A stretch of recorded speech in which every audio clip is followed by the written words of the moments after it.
Michael Patterson is Vice President of Personal Strengths in California. He spoke with us about properly managing conflict in the workplace.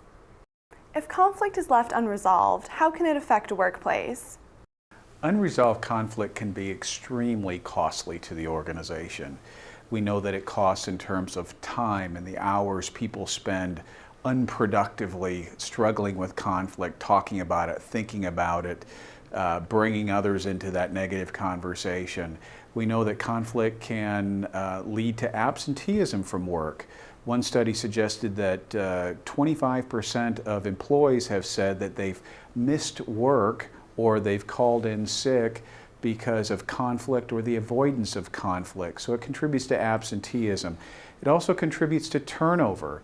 The primary reason people leave organizations is because of poor relationships with their supervisor.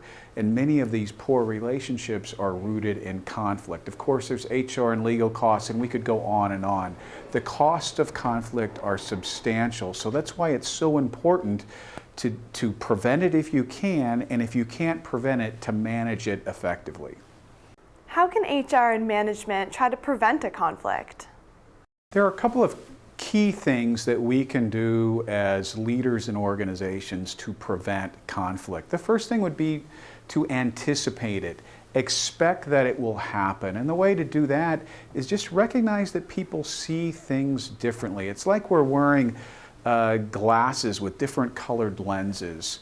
And the color lens that I might look through to see a problem might be very different than yours. And sometimes those differences can lead to clashes, and when those clashes get personal, it becomes conflict.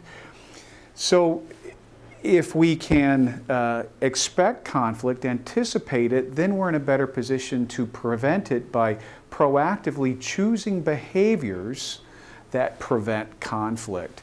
That means choosing strengths that are right for the situation and not overdoing strengths that could be a trigger for conflict for other people.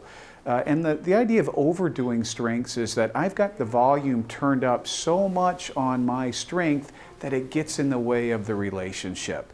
So it's having that hand on the volume control for our strengths, not triggering a threat or having someone perceive that there's a threat to their self-worth, because that's when they react emotionally, and that's the definition of conflict. And how can conflict be effectively managed in the workplace? It's extremely important for organizational leaders and HR professionals to develop the skills associated with managing conflict. And it begins with helping people manage conflict in themselves, to recognize when they're responding emotionally to a situation and how to get those emotions in check so we can deal with other people productively. And when it comes to helping other people manage themselves in conflict, it begins with discovering what's important to them. And when you can get to the root of what is important to them and how that thing that is so important to them has become threatened in some way, then you can start to walk them back out of conflict and eventually get to a point where you can deal with the issues and they no longer feel threatened in a personal way.